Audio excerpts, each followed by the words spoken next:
జరిగిన పరిస్థితి అందరికీ కూడా తెలిసిందే. గత చరిత్రలో ఎప్పుడూ జరగని విధంగా ఏకంగా 99% వాగ్దానాలు అమలు చేశాం. ఎప్పుడు జరగలేదు ఆంధ్ర రాష్ట్ర చరిత్రలో కానీ దేశ చరిత్రలో కానీ ఈ మాదిరిగా మేనిఫెస్టో అన్నది ఒక పవిత్ర గ్రంథంగా భావించి అదొక బైబిల్ గాను, అదొక ఖురాన్ గాను, అదొక భగవద్గీత గాను భావిస్తూ టిక్కు పెట్టమని చెప్పి ప్రతి ఇంటికి పంపించి టిక్కు పెట్టమని చెప్పి ప్రతి అడుగుతూ ఆ ప్రతి అక్క చెల్లెమ్మల ఆశీస్సులు తీసుకుంటూ ఆ ఇంట్లో ఉన్న అవ్వాతాతల దీవెనలు తీసుకుంటూ ఏ రోజు కూడా ఈ మాదిరిగా బటన్లు నొక్కడం ఏకంగా 2,70,000 కోట్ల రూపాయలు ఎటువంటి వివక్ష లేకుండా ఎటువంటి లంచాలు లేకుండా ఏ నెలలో ఏమిస్తామో అని ముందే చెప్పి క్యాలెండర్ ప్రకటించి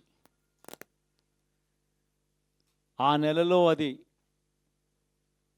తప్పకుండా ప్రతి సంవత్సరం తూచా తప్పకుండా ప్రతి సంవత్సరం అది జరిగేట్టుగా చేస్తూ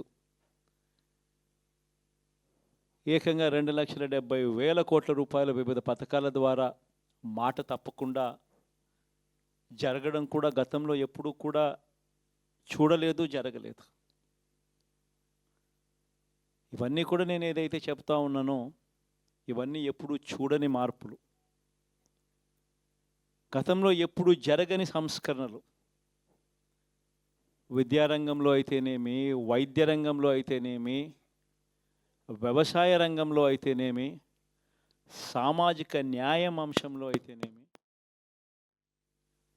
మహిళా సాధికారత అంశంలో అయితేనేమి, గవర్నెన్స్ విషయంలో అయితేనేమి ఎప్పుడు జరగని చూడని సంస్కరణలను కూడా తీసుకొచ్చాం. ఇవన్నీ నేను ఏదైతే చెప్తా ఉన్నానో ఇవన్నీ మనం చేసి చూపించి ప్రజల మన్ననలు పొందిన తర్వాతే ఎన్నికలకు వెళ్ళాం. ఎన్నికల్లో ఏమైందో తెలీదు. 5 సంవత్సరాలు కళ్ళు మూసుకుంటే సార్ అయిపోయింది. 5 సంవత్సరాలు మళ్ళీ 2024 నుంచి 2029 కూడా అదే మాదిరిగానే కళ్ళు మూసుకుంటే 2029 కూడా కళ్ళు మూసుకుంటే వచ్చేస్తుంది. ఇవి మనం గుర్తుపెట్టుకోవాల్సిన అంశం ఏమిటి అని అంటే సినిమాలో ఓన్లీ ఫస్ట్ హాఫ్ మాత్రమే అయ్యింది. గతంలో కూడా ఇదే మాదిరిగా పరిస్థితులు ఉన్నప్పుడు కూడా మనం ఏ మాదిరిగా పైకి లేచాము అన్నది కూడా మీ అందరికీ తెలిసిన విషయాలే. నేను ఒక్కటే మీ అందరికీ చెప్తా ఉన్నా, ప్రజల్లో ఈరోజు మనం చేసిన మంచి ఉంది. ఇంటింటికి మనం చేసిన మంచి ఇంకా బ్రతికే ఉంది. ప్రజల్లో ఈరోజు మనం చేసిన పాలన మీద విశ్వసనీయత అనే పదానికి అర్థం ఈ రోజుకి కూడా ప్రజల్లో ఉంది. గడప గడపకు మనం చేసిన మంచి ఇంకా ప్రజల్లో బతికే ఉంది. మరి ఇవన్నీ ఉన్నప్పుడు మళ్ళీ మనం లేయడం కూడా తథ్యం. కాకపోతే కొంచెం టైం పడుతుంది, ఆ టైం ఇవ్వాలి. ఆ టైం ఇచ్చినప్పుడు, అది జరిగినప్పుడు, పాపాలు పండినప్పుడు ఖచ్చితంగా మళ్ళీ మనం పైకి లేస్తాం. ఈ విషయం ప్రతి ఒక్కరం కూడా గుర్తుపెట్టుకోవాలి. ఎందుకు ఈ మాట కూడా చెప్తా ఉన్నానంటే రాజకీయాలలో అన్నిటికన్నా ముఖ్యమైన అంశం క్యారెక్టర్, విలువలు, విశ్వసనీయత. ఈ పదాలకు అర్థం తెలిసి ఉండడం రాజకీయాలలో చాలా అవసరం. రాజకీయం అంటే ఎల్లవేళలా అధికారమే కాదు. అధికారంలో లేనప్పుడు కష్టాలు ఖచ్చితంగా వస్తాయి. కానీ ఖచ్చితంగా కష్టాలు వచ్చినప్పుడు మనం ఖచ్చితంగా ఏ రకంగా రియాక్ట్ అవుతాం అన్నది మన చేతుల్లో ఉంది. విలువలు, విశ్వసనీయత లేని మనిషిగా రాజకీయాలు చేద్దామా, లేదా కష్టాలు వచ్చినప్పుడు ఆ కష్టాలను ఎదుర్కొని హుందాగా నిలబడుతూ మళ్ళీ 5 సంవత్సరాలు కళ్ళు మూసుకుంటే 5 సంవత్సరాలు అయిపోతాయి, మళ్ళీ 5 సంవత్సరాల తర్వాత మన పాలన వస్తుంది, మన ప్రభుత్వం వస్తుంది, అప్పుడు మళ్ళీ మనమే ఆందోళన ఎక్కుతామన్నది కూడా గుర్తుపెట్టుకొని అడుగులు వేస్తామా అన్నది మనలో ప్రతి ఒక్కరూ కూడా ఆలోచన చేసుకోవాలి. ఇదే మన ప్రభుత్వం అధికారంలో ఉన్నప్పుడు కులం చూడలేదు, మతం చూడలేదు, ప్రాంతం చూడలేదు, రాజకీయాలు చూడలేదు. చివరికి ఏ పార్టీకి ఎవరు ఓటు వేశారు అన్నది కూడా చూడకుండా ప్రతి పథకము కూడా డోర్ డెలివరీ చేయించాం మనం. అర్హత మాత్రమే ప్రామాణికంగా తీసుకుని ప్రతి పథకము, ప్రతి మంచి కూడా ప్రతి ఇంటికి డోర్ డెలివరీ చేయించాం. అలా ప్రతి మంచి, ప్రతి పథకము డోర్ డెలివరీ చేసిన ప్రభుత్వం మనదైతే, పాలన మందైతే, ఈరోజు కేవలం వాళ్ళ పార్టీకి ఓటు వేయలేదు అని మాత్రమే, ఓటుకు వేయకపోవడమే పాపం అన్నట్టుగా ఈరోజు రావణ కాష్టం సృష్టిస్తూ ఉన్నారు, విధ్వంసం చేస్తూ ఉన్నారు, ఆస్తులు నష్టం చేస్తున్నారు, కొడతా ఉన్నారు, అవమానిస్తూ ఉన్నారు. ఇవన్నీ శిశుపాలుని పాపాల్లో భాగాలుగా ఇవన్నీ అప్పుడే పాపాలు మొదలయ్యాయి. ఒకవైపున మనమేమో మనకు ఓటు వేయకపోయినా కానీ ఏ రోజు కూడా డిస్క్రిమినేషన్ చూడలేదు. అటువంటి వాళ్లకు కూడా మనం డోర్ డెలివరీ చేసిన ప్రభుత్వం పాలన మందైతే, ఈరోజు కేవలం ఓటు వేయలేదన్న ఒకే ఒక కారణంతో ఏకంగా కొడతా ఉన్న పాలన వీళ్ళది.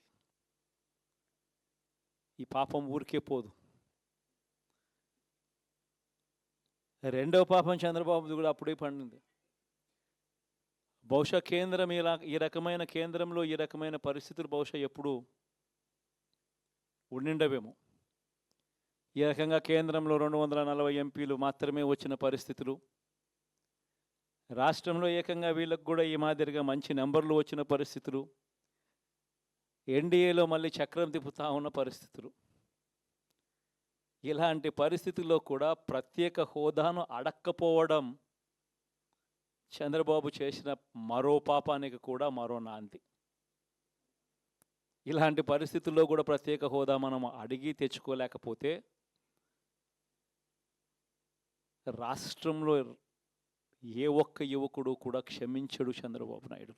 మనం కొంచెం ఈ పాపాలు పండేదాకా మనం గట్టిగా దీన్ని నిలబడగలిగితే, ముందుకు తీసుకొని పోగలిగితే ఈ పోరాటాన్ని ఆటోమేటిక్గా శిశుపాలని 100 పాపాలు ఫాస్ట్గా ఎరోడ్ అయిపోతాయి. కాబట్టి ప్రతి ఒక్కరూ ఈ విషయాలన్నీ గుర్తుపెట్టుకోమని కోరుతాం. ఇవన్నీ బహుశా నేను చెప్పేటివన్నీ కూడా మీ అందరికీ కూడా తెలియనేటివి కాదు. కేవలం నేను మీ అందరికీ గుర్తు మాత్రమే చేస్తా ఉన్నా. కష్టాలు రావడం అన్నది సర్వసహజం. కష్టాలు ఇలా మనం ఎదుర్కొని నిలబడడం అన్నది మన చేతుల్లో ఉన్న అంశం అన్నది మాత్రం ఖచ్చితంగా ప్రతి ఒక్కరూ గుర్తుపెట్టుకోమని మీ అందరితో కూడా కోరుతా ఉన్నా. శాసనసభలో, చట్టసభలో మీ సభే అన్నిటికన్నా ముఖ్యమైన సభ అవుతుంది. ఓటు వేయలేదు అన్న ఒకే ఒక కారణంతో మనుషుల్ని కొడతా ఉన్న పరిస్థితుల్లో, మనుషుల్ని అవమానిస్తూ ఉన్న పరిస్థితుల్లో, మనుషుల్నే బలవంతంగా ఆస్తి నష్టం చేస్తూ ఉన్న పరిస్థితుల్లో ఇక ప్రతిపక్షం ఉన్నది ఒకటే ఒక పార్టీ, ఆ పార్టీకి అవకాశం ఇవ్వాలా అన్న కనీస నైతిక విలువలు వాళ్ళు పాటిస్తారన్న నమ్మకం నాకైతే లేదు. కాబట్టి మీరు చేయాల్సిన పాత్ర గొప్పది, చాలా ఉంది అన్నది మాత్రం గుర్తుపెట్టుకోండి.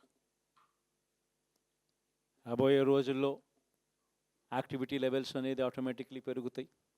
రాష్ట్ర వ్యాప్తంగా ఉన్న కార్యకర్తలందరినీ ఎవరినైతే వాళ్ళు ఇబ్బందులు పెట్టారో ఖచ్చితంగా వాళ్ళందరికీ మనోధైర్యం ఇస్తూ వాళ్ళ గ్రామాలకు వెళ్ళి వాళ్ళకు తోడుగా ఉండే చేసే కార్యక్రమాలు జరుగుతాయి. రాబోయే రోజుల్లో ఇంకా టైం గడిచే కొద్దీ ప్రజల్లోకి వెళ్ళే కార్యక్రమాలు ఇంకా ముమ్మరం అవుతూ పోతాయి. చివరికి ప్రజల్లోనే ఉంటాం. ప్రజలతో కలిసి పోరాడే కార్యక్రమం వేగంగా టైం గడిచే కొద్దీ మనము వేగంగా అడుగులు ముందుకు వేస్తాం. ఒకటి మీ అందరికీ చెప్తా ఉన్నా,